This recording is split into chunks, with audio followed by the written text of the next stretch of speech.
अनुपमा, जब बेइज्जती की साजिश बन गई एक खौफनाक साजिश, स्टेज के पीछे हलचल मची हुई थी। हर तरफ भागदौड़, मेकअप, कपड़ों की भागम भाग और मंच पर आने की तैयारी में जुटी टीमें। लेकिन इस शोर के बीच एक सन्नाटा था, अनुपमा की गैरहाजिरी का। किसी को समझ नहीं आ रहा था कि आखिर अनुपमा गई तो गई कहाँ। टीम के सदस्य घबरा गए थे।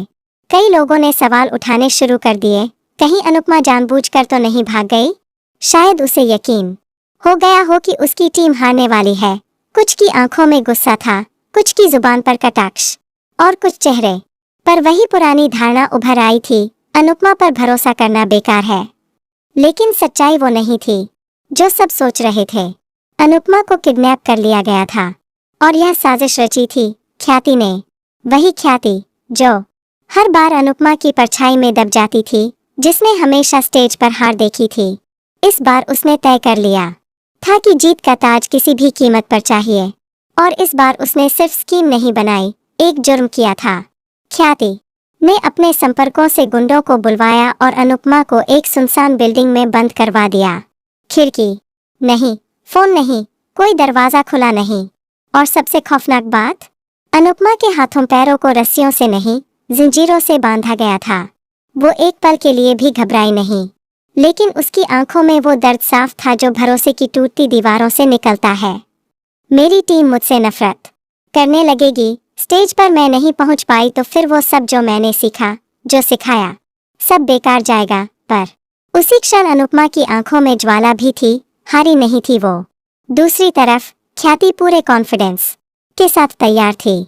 उसने सोचा इस बार जीत उसकी होगी। उसने मीडिया तक बुला लिया था, आज मेरी टीम इतिहास रचने जा रही है। कैमरे के सामने मुस्कान, लेकिन अंदर जहर।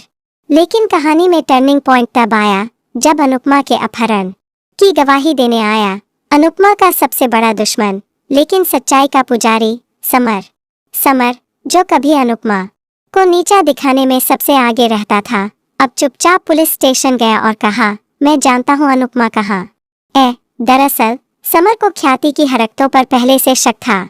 उसने एक ट्रैकर अनुपमा के पर्स में रखवा दिया था, क्योंकि उसे यकीन था कि ख्याति कुछ न कुछ जरूर करेगी। पुलिस मौके पर पहुंची और जब दरवाजा तोड़ा गया तो अनुपमा बेहोशी का नाटक कर रही थी। जैसे ही उन्होंने उसे उठाया, अनुपमा ने धीरे से आंखें खोली और मुस्कुराई। अब मैं स्टेज पर जाऊंगी। ख्याति को जब पता चला कि अनुपमा को पुलिस बचा लाई है, उसके पैरों तले जमीन खिसक गई। लेकिन उसे नहीं पता था कि असली ट्विस्ट अभी बाकी था। स्टेज पर जब अनुपमा पहुंची तो पूरा ऑडिटोरियम सन्न हो गया। कैमरे उस पर फोकस हो गए, टीम के चेहरे खिल गए और ख्याति के चेहरे पर वही घबराहट जिसका इंतजार हर दर्शक कर रहा था। पर अनुपमा ने परफॉर्मेंस से पहले कुछ कहा, ये डांस परफॉर्मेंस नहीं है, ये मेरी आज़ादी की कहानी है और कुछ लोगों के पापों की सच्चाई भी। और वहीं लाइव कैमरा के सामने अनुपमा ने पुलिस को बुलाया और ख्याति को गिरफ्तार करवाया। इसने मुझे किडनैप करवाया था, सिर्फ स्टेज पर आने से रोकने के लिए। ख्याति चीख रही थी, झूठ है सब, ये मुझे फंसाना चाहती है। लेकिन पुलिस के पास समर का बयान, सीसीटीवी फुटेज और ट्रैकर की लोकेशन मौजूद थी। ख्याति की टीम स्टेज छोड़कर चली गई। मीडिया ने तुरंत सवालों की बौछार कर दी। पर रुकिए, क्या आप सोच रहे हैं कि अब कहानी खत्म हो गई? नहीं, क्योंकि जब अनुपमा परफॉर्मेंस खत्म कर रही थी, तभी उसकी बेटी राही स्टेज पर दौड़ती हुई आई और सबके सामने चिल्लाई, मम्मा ने ख्याति को उकसाया था ताकि वो उन्हें किडनैप करे। पूरा हॉल फिर से सन्न हो गया। मम्मा ने ही ख्याति को अपनी जीत का लालच दिया। उन्होंने जानबूझकर खुद को किडनैप करवाया ताकि वापसी के वक्त वो एक हीरो बन जाए। अनुपमा की आंखों में एक पल के लिए झलकता डर दिखा, लेकिन अगले ही पल वो गुस्से से बोली, ये झूठ है। पर राही ने फोन उठाया और सबके सामने एक रिकॉर्डिंग चला दी, जिसमें अनुपमा खुद ख्याति से कह रही थी, अगर तुम चाहते हो कि सब तुम्हें सीरियस लें तो मुझे कुछ दिन के लिए हटाना ही होगा, बस जान से नहीं। हॉल में सन्नाटा, दर्शक, मीडिया और पुलिस सब स्तब्ध। ख्याति की आंखों में गुस्सा और राहत का मिला जुला भाव था। उसने चुपचाप कैमरे की तरफ देखा और कहा, मैं तो मोहरा थी, असली खिलाड़ी अनुपमा थी।